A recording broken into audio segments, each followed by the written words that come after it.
Yusuf. This is a strange topic that I'm going to talk about. Uh, Many of you might have not heard of the Clementine recognitions. Now, I haven't been able to get my hands on these writings. I've never read them. But if you read a brief overview, I was found a couple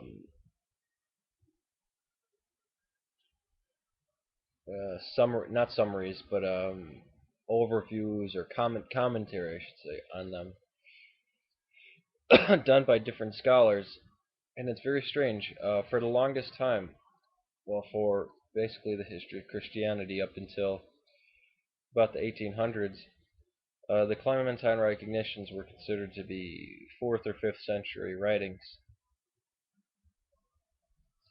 or even the solid 4th or solid 5th century writings. 410 to 450 or whatever.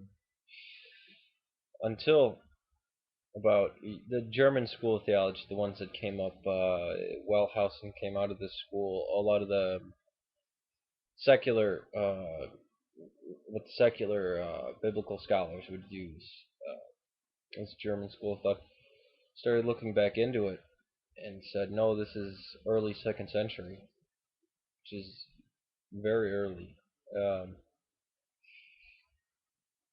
And there's multiple views.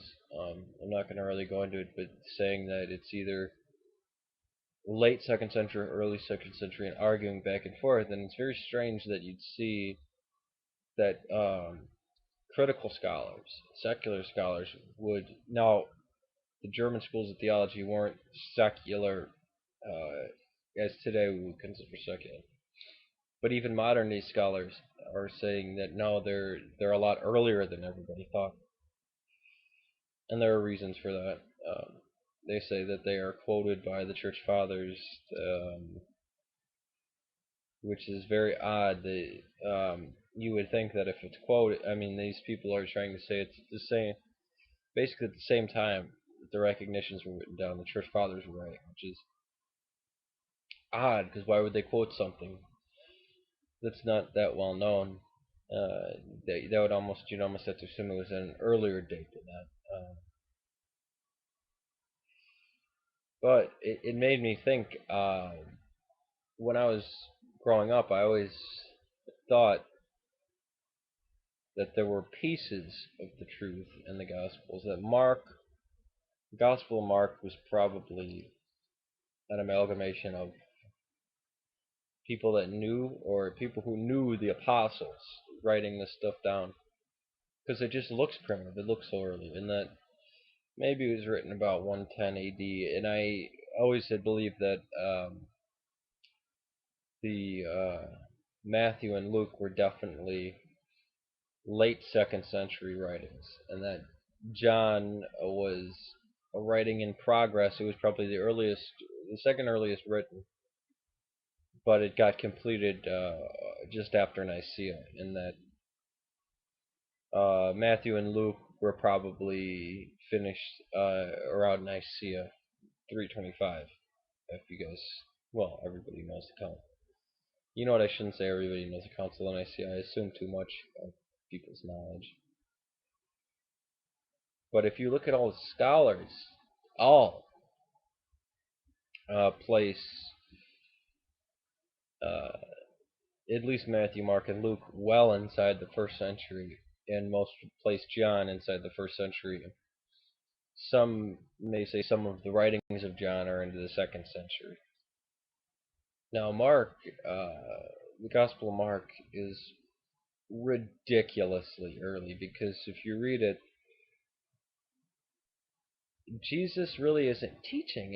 It's almost, and it keeps saying immediately, immediately. I think I counted 27 times in the first 2 chapters that the Gospel of Mark says immediately.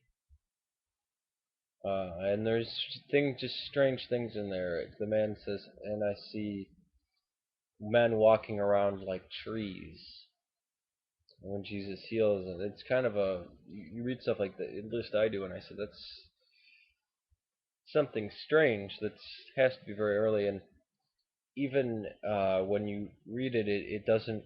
It's extremely dry, very dry.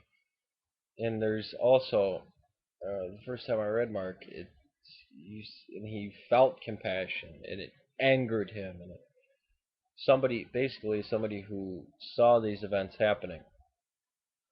Why it has the name Mark, I have no idea. Everybody's kind of confused about the names. Uh, and I was always taught there was Mark, and then there was Q Doctrine, and then John was just crap. I believe John and Mark are the earliest. People try to say, oh, the beginning of John or certain parts of it or later. That's fine. Don't care about that. Or the ending of Mark is later. Okay. Uh, but I still believe that the majority of John and the majority of Mark are early. Uh, 50s, 60s, I'd say. The 50s or the 60s. Matthew and Luke I'd place later. And Matthew and Luke are very strange because they seem to be working off a template of Mark. And I had always been taught that it went Mark, Matthew, Luke, and the only reason Matthew was first is because it had a birth narrative. Uh, but if you see it, it looks as if Matthew and Luke have this other source, and the other source is just source Queller, however you pronounce it, I don't know German. Source, the Q source, they call it. Because you have things like Sermon on the Mount. You have a lot of these teachings, or preachings, I should say, parables that don't occur in Mark, but they occur in different forms in Luke and in Matthew. And even thinking about that these are that early, it's actually kind of disturbing. One of the reasons, when I was much younger, thinking that Matthew and Luke were later, is because obviously there was no virgin birth.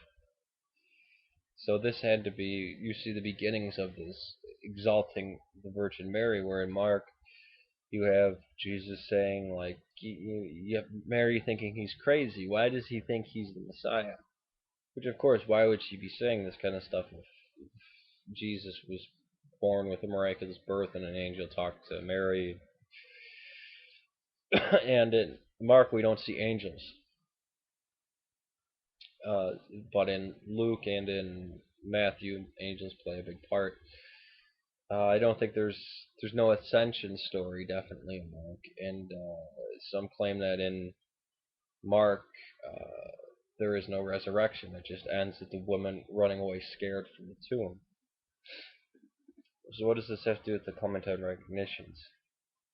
I think we're going to find out as scholarship progresses.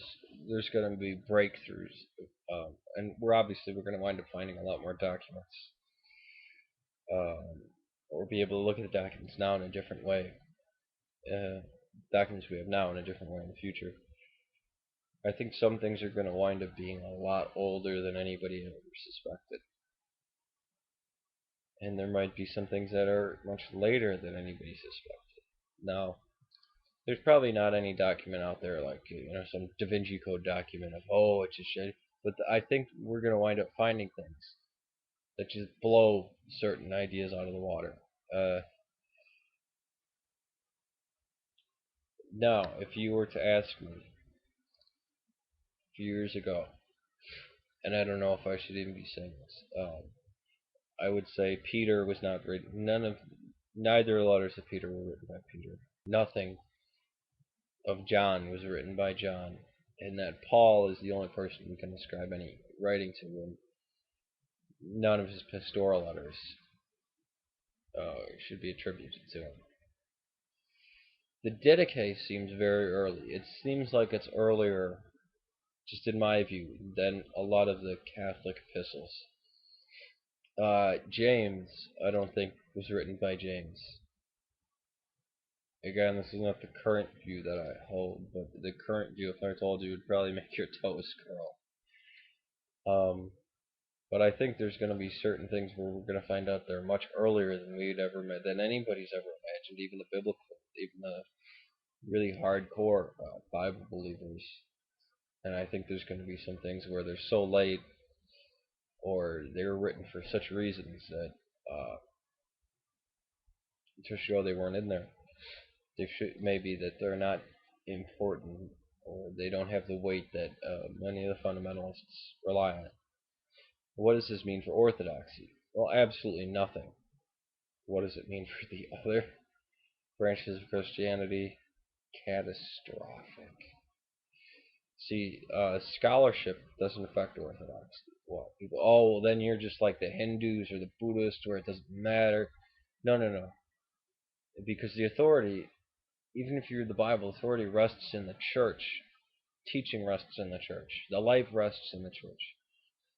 This this codex, this compilation of books that we call the New Testament, uh, nobody in the first 3 centuries sat down and read them. The New Testament didn't exist in the form that it does now. And in different cities, you'd have different writings. Maybe in Rome, you'd have Luke, or you'd have Mark and Romans, and maybe a couple other epistles, maybe Shepherd of Hermes, Clementine writings, First Clement.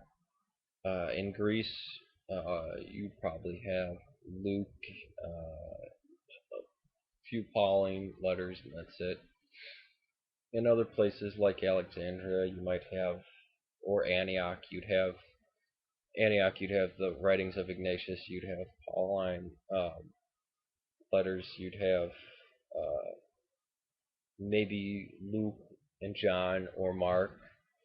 And in Alexandria, you'd probably have Matthew, Hebrews, things like this, James, and then later on it was put together. So whether the dating is very early or very late, it doesn't affect orthodoxy because the whole basis is totally different. If well, I shouldn't be happy if it's catastrophic to anybody's faith, but there probably will be in my grave in centuries from now if they find this stuff out. My dead body will probably have a smirk on it. Um, I don't know. Just an interesting topic. If anybody knows where I can read the Clementine recognitions, please message me.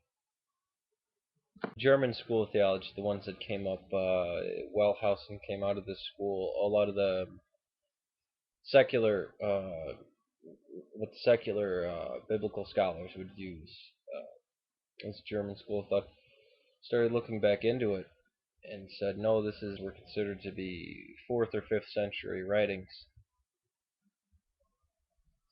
or even solid 4th or solid 5th century writings, 410 to 450 or whatever, until about them. But if you read a brief overview, I was found a couple